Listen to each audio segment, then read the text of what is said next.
2021.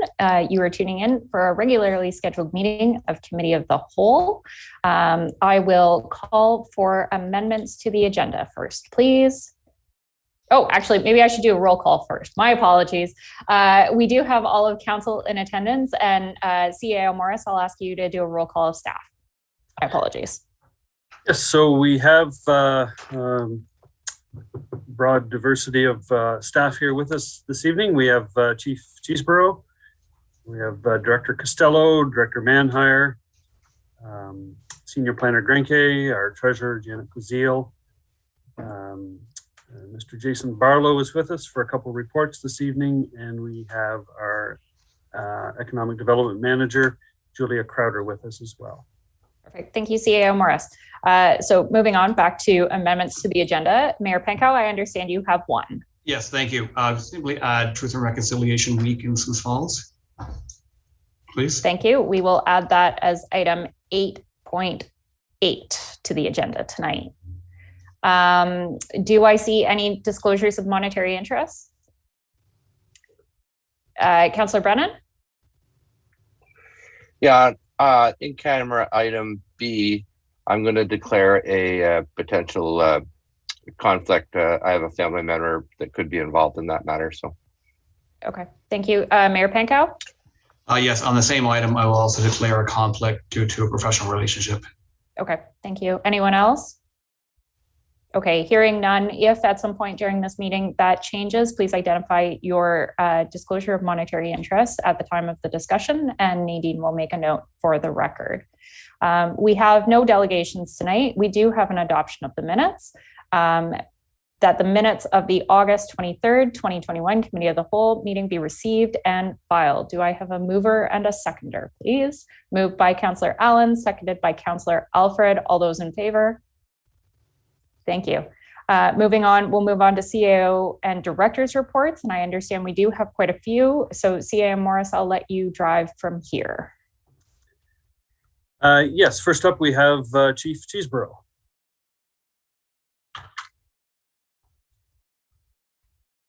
Thank you, Madam Chair. I have two quick updates to share this evening.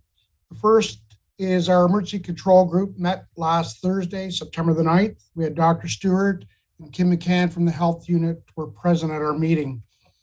At that time, we had 12 active cases with 0 individuals in hospital. And the total that we've had so far is 1,823 cases across Lanark, Leeds, Grenville, with 60 deaths. Ontario has bridged the 571,000 mark with 9,500 deaths. And across Canada, 1.53 million cases with 27,000 deaths. The province has announced the vaccine passport. The health unit is waiting on the province to release the regulation related to the passports. The health unit has seen a rise in cases both in the workplace as well as outside the workplace. The Delta variant and other variants have been tracked in this area. And again, everyone is reminded to wear the proper protective equipment, masks, eye protection, and hand sanitizing. The health unit will continue to host pop-up vaccine clinics. Dates and locations are listed on the health unit website.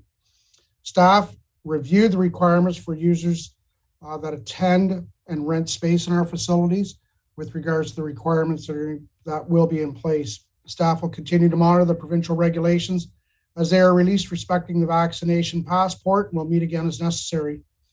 Control group members are working on protocols surrounding the vaccination passports. Certainly the two key areas are the arena and the Child Development Center.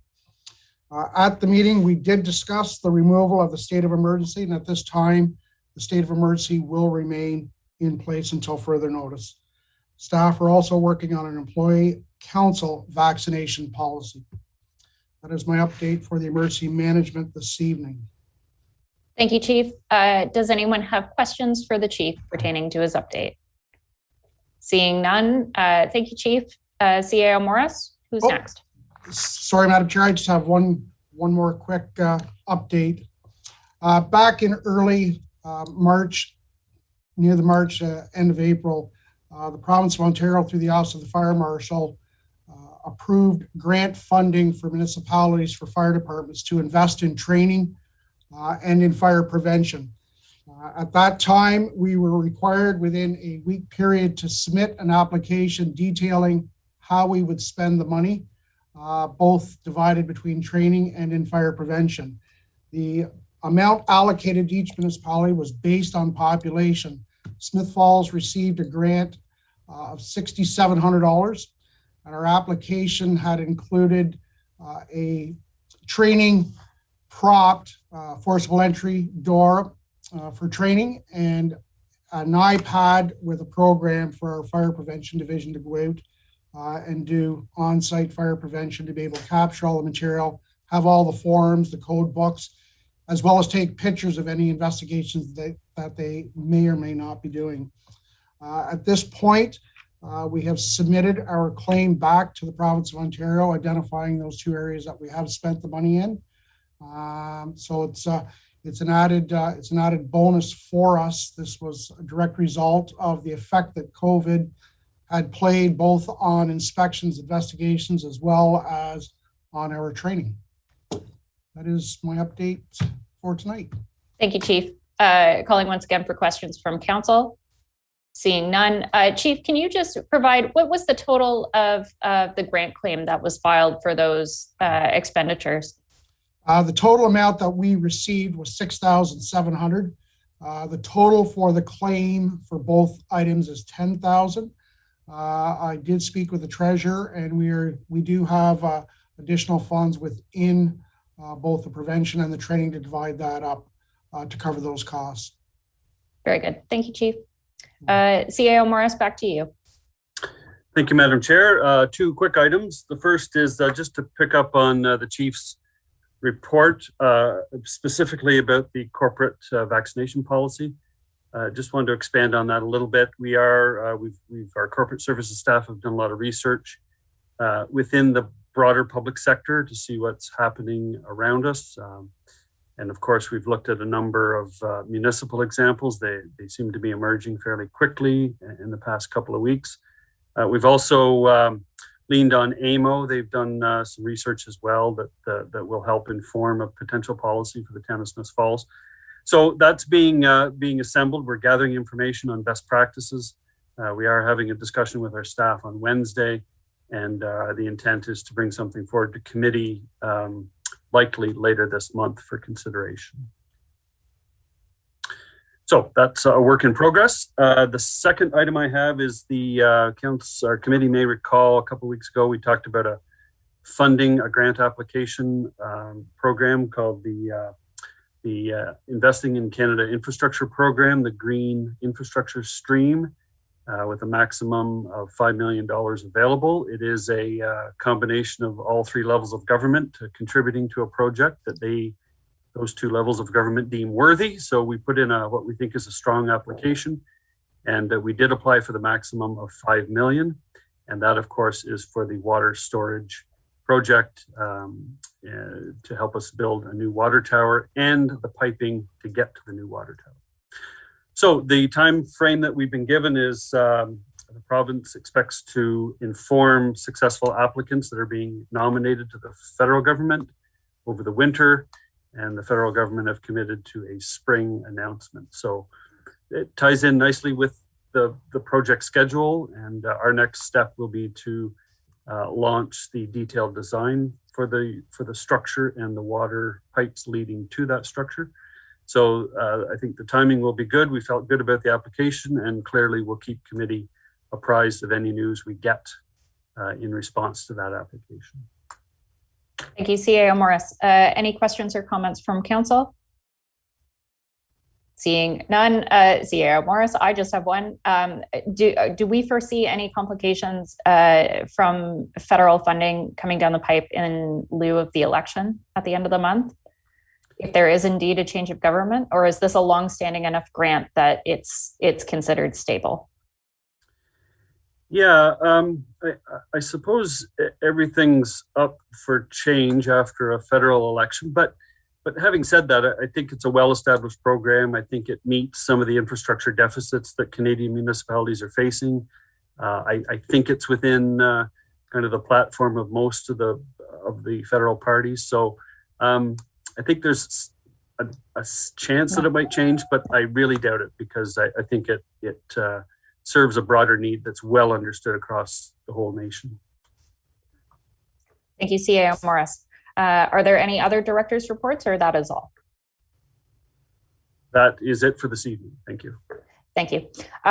We have no correspondence items on tonight, so instead we will move directly into in-camera issues. We do have two in-camera items up for discussion. One is an acquisition disposition of land with Jennifer under Section 239 sub 2C of the Municipal Act. The second is a pending litigation with Chief Cheeseborough under Section 239 subsection 2E of the Municipal Act.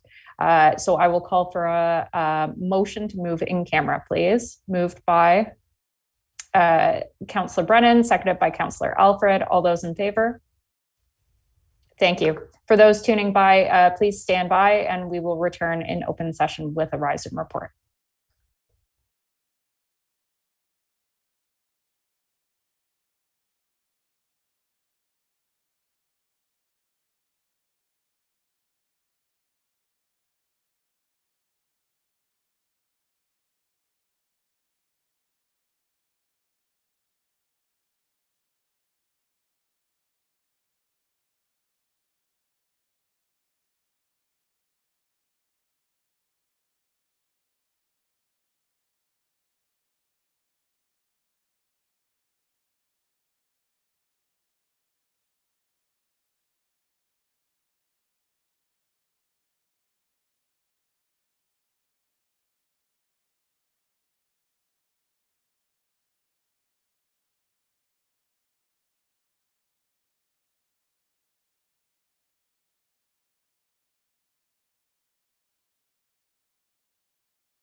Thank you for your patience. We are back from discussing in-camera items 7A and 7B. 7A was an acquisition disposition of land under Section 239(2)(c) of the Municipal Act, and we will be adding that as a priority item under Section 8.9 of this agenda. Julia will be speaking to that. The second item in closed session was a potential litigation with Chief Chesebro under Section 239(2)(e) of the Municipal Act. And in that case, council provided direction to staff on a potential litigation. So with that, we'll head right into priority issues, and we'll start tonight with item 8.1, a CIP application for funding for 21 Main Street East with Mr. Grenke. Carl, whenever you're ready. Thank you, Madam Chair. Good evening, everyone. Staff are bringing forward a recommendation from the Community Improvement Plan Evaluation Committee in favor of funding interior renovations to the former KFC restaurant located at 21 Main Street East. As noted in the report, the new owner of the building, Ahmed Singh, proposes to renovate the vacant structure in order to accommodate its revitalization as a new restaurant. The owner already owns a Sagar Indian Cuisine in Carleton Place, and he's proposing to open a second site here in Smith Falls. The Community Improvement Plan has established a building restoration, renovation, and improvement program, Program 2, to leverage private sector investment in interior building retrofits in order to restore and rehabilitate the building stock downtown, including bringing tired buildings up to date in terms of life safety, accessibility, and function. So a number of the things that Mr. Singh is looking to accomplish through the interior renovations include new electrical and fixtures, rough-in plumbing for new fixtures, adjustments to HVAC to accommodate the new design, repair and replacement of drywall, and retrofit of a new accessible washroom, as well, of course, as the demolition and the restoration of the dining area. Based on the quotations of the work presented, the owner proposes to invest more than $100,000 into the interior of the property. As noted in the report, Program 2 has a lower stream, which includes municipal contributions under $20,000, and a higher stream, which includes contributions between $20,000 and $40,000, of which half is repayable to the town over 5 years. While the applicant sought maximum, the CIP Evaluation Committee settled on a recommended grant of $25,000, and the reason they did not go higher was that they wanted to allow for additional applications that may come in before the end of the year. I would also like to clarify and correct the budget impacts articulated in my report regarding the CIP Committee's recommendation. The committee had recommended that council approves a loan of $25,000 for the property, and that was noted as in the report as what would be taken out of the CIP reserve, with that being provided to the applicant if approved. I would like to clarify that the repayable amount, being half of the $25,000, would be administered as an account receivable, and therefore that portion would not be deducted from the CIP reserve, even though the funding would be provided if approved by council. That would mean that if council approves the amount as recommended by the CIP committee, the remaining balance in the reserve would be about $32,000 rather than $20,018 or $20,018. Staff appreciate Mr. Singh's investment in our community and his dedication to repurposing and redeveloping the former chain restaurant use. Staff share the CIP committee's recommendation that this application is consistent with the purpose and intent of the program, and seek council's direction on the funding request. Thank you. Thank you, Carl. Okay, calling for questions. We'll start with Councillor McGuire, followed by Councillor Alfred. Thanks, Madam Chair. Thanks, Carol. I wanted, first question is with the 50-50 split. In previous Program 2 applications, we've given up to $20,000, the max, as a forgivable grant over 5 years, but we've never split it 50-50 like this before. I'm wondering why would we do the $12,500 instead of doing $20,000 as a grant and then the $5,000 as a loan if we were to go with the committee's recommendation? Carl? Thank you, Councillor. Good question. our reading of the CIP program is that this applies. I don't believe we've actually seen the upper stream of the CIP. We've had a handful of Program 2 applications in over the years that with a grant amount of $20,000, but above that, the staff reading of the CIP program is that the split would apply if the overall funding being provided exceeds the $20,000. Chris, do you have a follow-up? Yeah, it doesn't make sense to me why we would give, if they had asked for 20 grand, we would have given them 20 grand.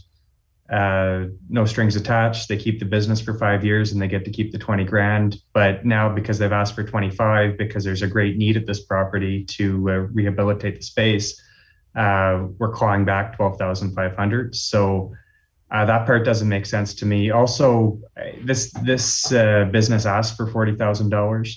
My understanding is that anything in a loan is kept in a reserve. So the only real cost to the municipality of giving them that extra 15,000 that they've asked for is the money we'd lose on interest. And when interest rates are as low as they are, I would argue that cost is negligible. And I think that the right thing for council to do, or the committee to do tonight, would be to give them the full ask, let them have their full amount, and let's see the space rehabilitated and functional again as a restaurant. Thank you, Councillor McGuire. Carl, do you have a rebuttal to that or any further comment? So I think the CIP committee made a recommendation in terms of the funding amount, and certainly if council feels that the full maximum as provided for in the CIP is appropriate in this case, then certainly that is council's option. Okay, thank you, Carl. Councillor Alfred, you're next. Thank you, Madam Chair. Again, like in our last discussion, some of the policy is not exactly clear to me. So Program 2, and aside from whatever Councillor McGuire has risen, this is for me a separate issue. This Program 2 is a first come, first serve application. This applicant met all the tests, scored 60% on the CIP matrix, and was first in line. And so, but I think there is a potential, because of, if this is shown as an accounts receivable, perhaps we don't have to go the full 40, but rather the committee wanted to reserve 15 in case something came in the next couple of months of this, in the last quarter of this year. So if the balance now has changed because of the way that it's going to be accounted for, then perhaps we can increase the 25 and still leave the CIP committee some money to work with. But make no mistake, this is a first come, first serve program. This applicant met all the tests, scored 60 on the matrix, and was first in line. So, but again, I see what the committee wants to do as well. So I think the 25 could be increased and still leave the committee some money. Okay, sorry, Councillor Alfred, just to clarify, your suggestion is that the 25 increase to 25 or in excess of that? No, in excess of 25. I believe the applicant's full ask was 40. Okay, so you would be supportive of the suggestion that Councillor McGuire made?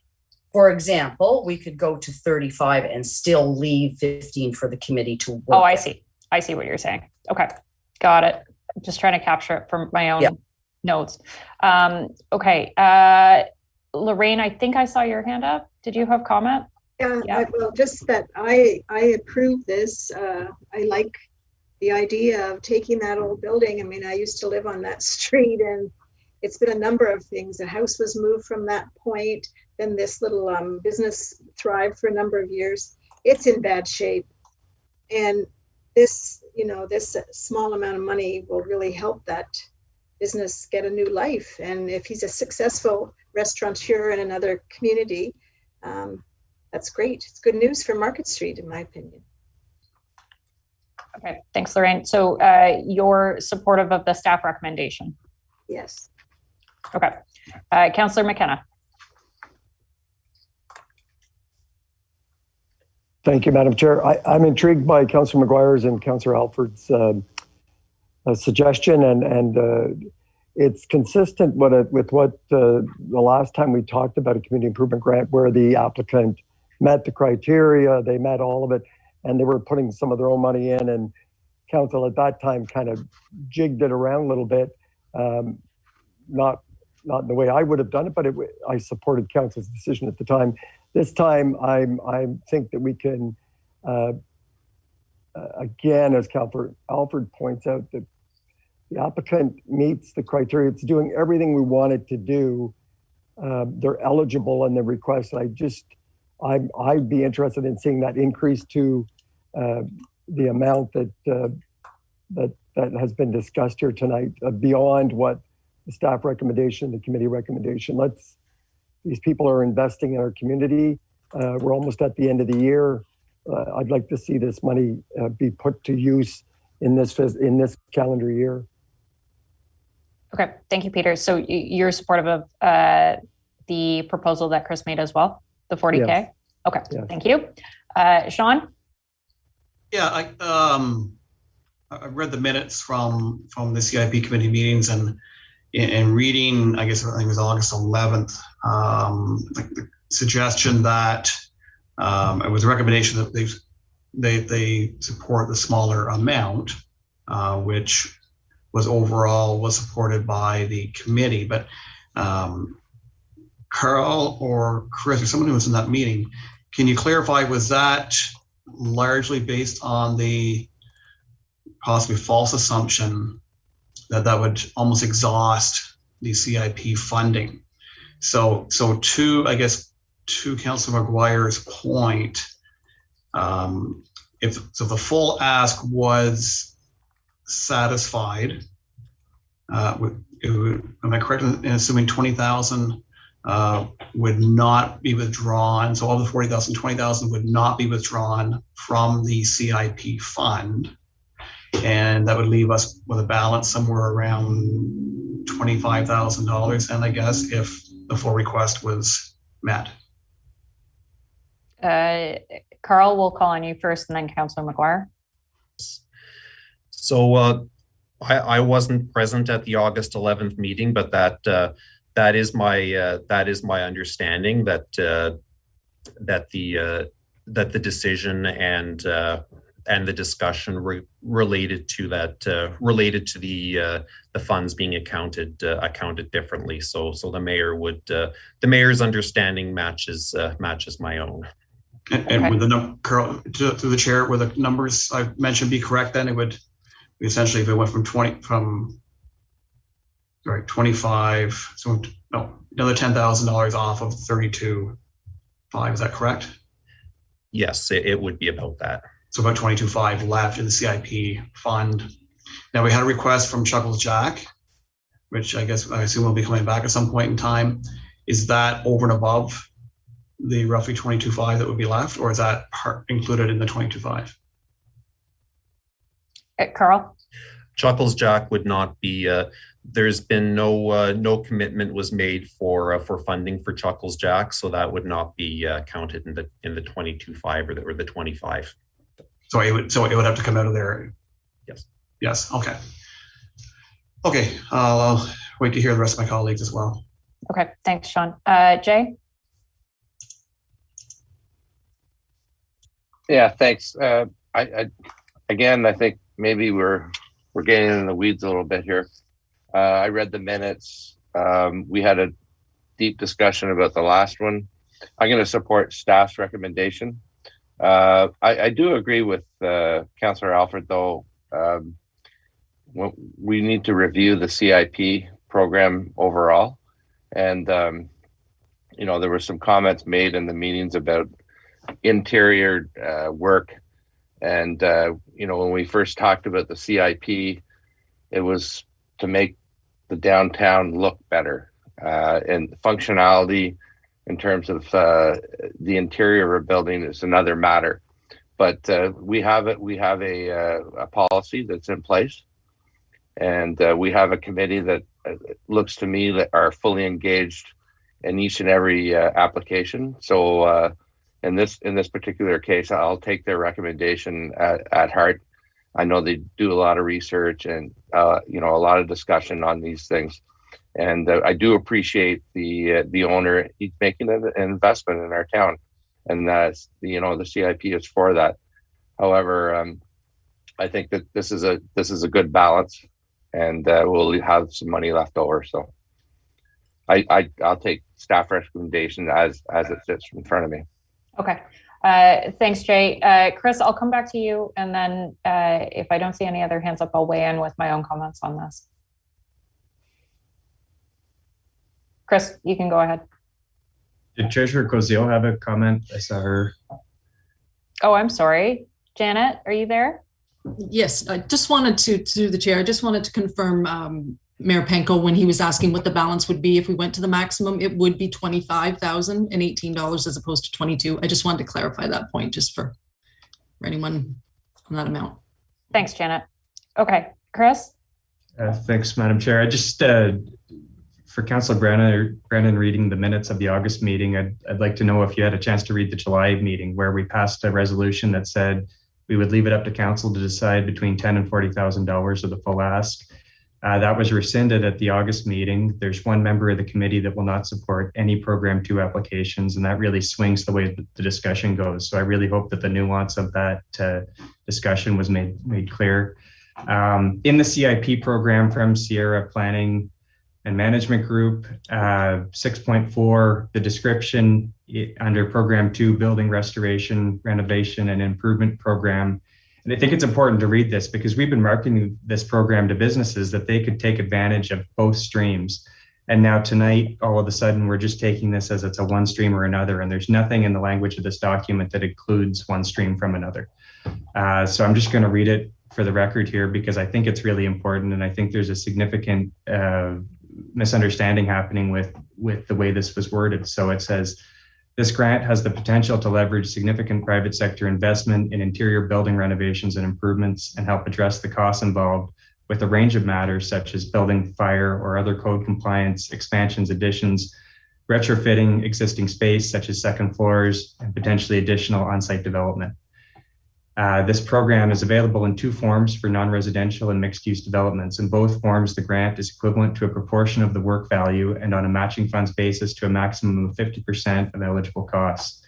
Secured interest-free loan, lower amount, maximum grant of $20,000 per property, minimum of $10,000. Grant is a secured loan forgivable over 5 years at an annual rate of 20%. Secured interest-free loan, higher amount, maximum loan of $40,000 per property.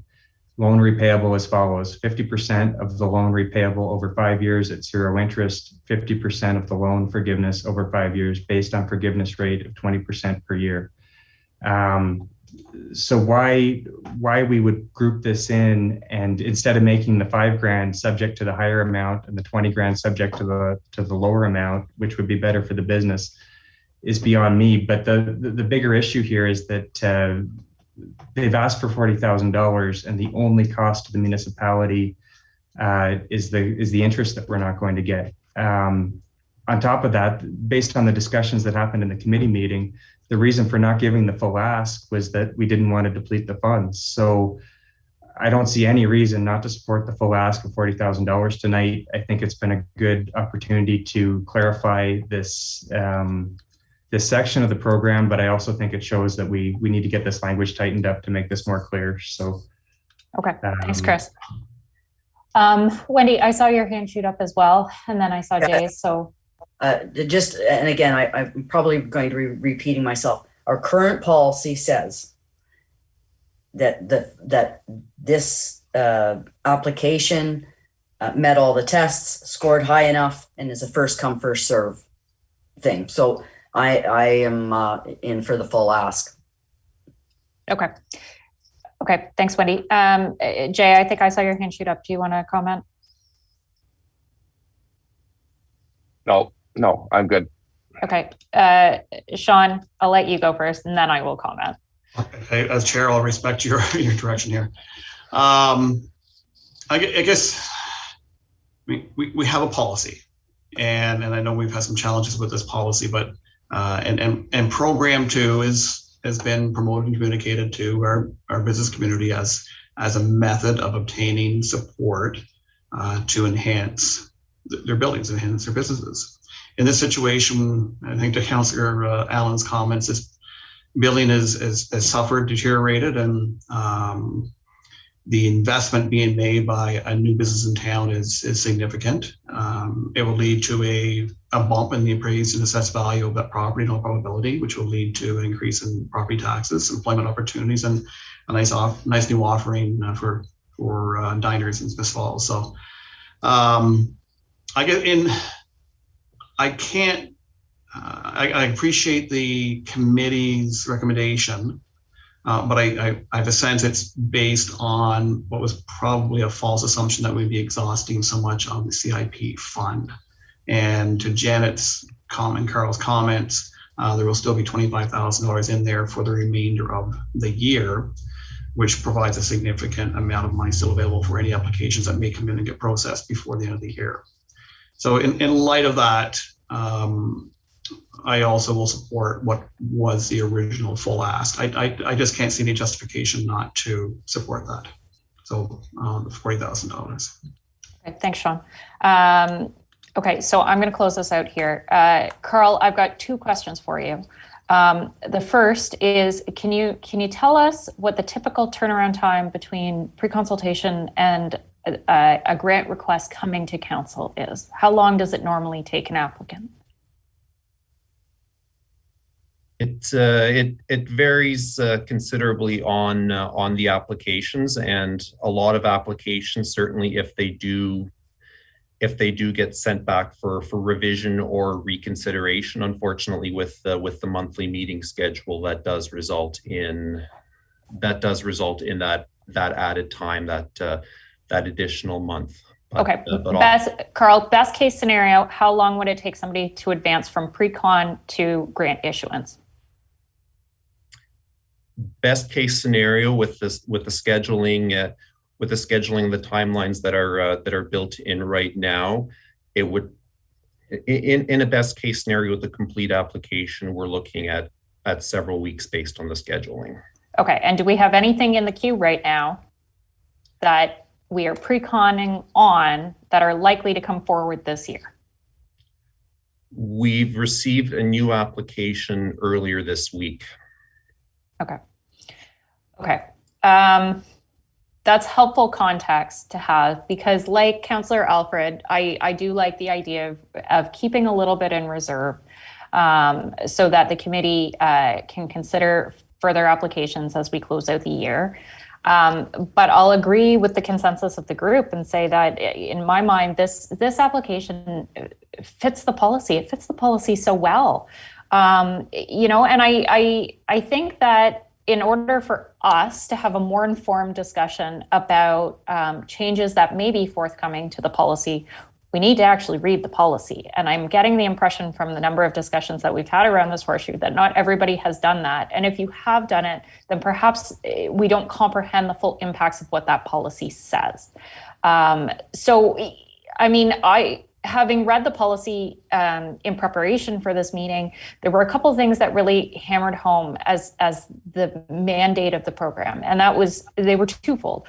One, it was designed to create a more aesthetically pleasing downtown, which is the purpose of the building facade program. It's the superficial treatments, either of a restorative nature or just a happy feel good, let's make our downtown pretty so that it's more appealing. The second component is to take the very, very underutilized properties that are paying next to nothing in taxes and are not usable for any purpose, and give the property owners an incentive to actually do something with it so that we don't have vacancy rebates on our table, we don't have low taxes, we don't have the potential for these buildings to just end up demolished by neglect. And so to me, this application takes a space that is not in conformity with the types of uses that we want to see downtown, being a takeout fast food restaurant, and turns it into an eat-in dining experience in our downtown that also comes with the added benefit of taking a building that's currently vacant and uninhabitable at this point, if you've seen those interior pictures, and turns it into something that is really, really usable. And the code requirements that they are facing to make this space, which is so dated, into something that is usable by today's standards are significant. And I think that warrants our recognition and our compliment to award them the full requested ask. I can appreciate that there's a member of the committee that disagrees on principle with the idea of Program 2. Thank you very much. The program is there and it has been there for many years, and we are marketing it and prepared to implement it. So notwithstanding that concern, I don't see any reason before us that we would not support this full ask at 40 grand. So I believe, unless that position has changed by any members of council, I will call a straw vote and ask for support for Councillor McGuire's proposal to move forward with an approval of the grant at the full original ask of $40,000.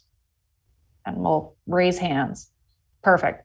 Awesome. Okay. Thank you, Council. That one was much more smooth than I thought it was going to be. So thank you for that. Carl, you have your direction. This one will come forward for a grant agreement by bylaw at the next meeting. Is that correct? Okay, perfect. Thank you. And you're not going anywhere. Item 8.2 on the agenda is 5 Toulon site plan agreement, which is the new proposed Tim Hortons down at the mall. So I'll let you give a quick summary. Thank you, Madam Chair. Staff are bringing forward a site plan application for committee support for a 1-acre property at the southeast corner of Toulon and Brockville. So the property was severed from the Settler Ridge Center in 2020 and sold for the purposes of the construction of a new Tim Hortons restaurant with a drive-through. The plan that's being presented this evening is substantially the same as what was presented to the Planning Advisory Committee, with the updates to address technical review comments by planning staff, Public Works, RVCA, and others who reviewed. The servicing, grading, drainage, and traffic impact studies were reviewed by a third party on behalf of the town, as we did not have the technical expertise in-house this summer to review those particular aspects. And what is presented meets the satisfaction of these reviewers. The site plan proposes to use the existing entrances to the mall on Toulon and Brockville Street, across which the owners have a right of way, and the drive-through and its approaches, especially coming off of Brockville, were designed to manage flow and remove opportunities for traffic to back up on the public streets. While 2 street trees along Toulon are being removed, the developers will be planting a total of 7 deciduous trees and 9 blue spruce on one frontage and 5 blue spruce on the other frontage. Shrubs and ornamental grasses will be planted in a number of locations throughout the site, but really concentrated along Toulon Street, where that, plus a mix of post and board fencing, will substantially screen the visual impact of the drive-through traffic from the apartment building across the street. This was identified as a concern of from the residential owners across the road at the public meeting for the consent, and I'm appreciative of the work that's been done by developers to address that. The development also proposes direct sidewalk access to Brockville Street, which will be accompanied with a bike rack and benches, and there will be a patio as part of the restaurant. All in all, the site plan complies with the neighborhood servicing commercial designation by bringing development closer to the street, incorporating pedestrian and cyclist into the design, or at least as much as the site allows, and also a substantial landscaping plan that in time will make the intersection more hospitable for people and bring more of a human scale to this part of Brockville Street. The project was a team effort, and staff would like to acknowledge the work of Public Works staff and others on the review, and also acknowledge the work the applicants have done to align this project with municipal objectives and our planning and operational requirements. With that in mind, we recommend that Council adopts a bylaw authorizing the execution of the site plan agreement with the owners. Thank you. All right. Thank you, Carl. Seeing questions, Councillor McGuire, I think your hand's up first. Thanks, Madam Chair. Thanks, Carol. I think this looks great. It's going to be exciting to see all those trees planted on the corner, and hopefully that takes some of the pressure off the downtown location. One thing I'd like to ask about is with the signage, it looks like it's internally illuminated, backlit signing. And it's facing out on 2 residential developments, and backlit signs have a lot of light pollution. So I'm wondering if there's be an opportunity at this stage of the game to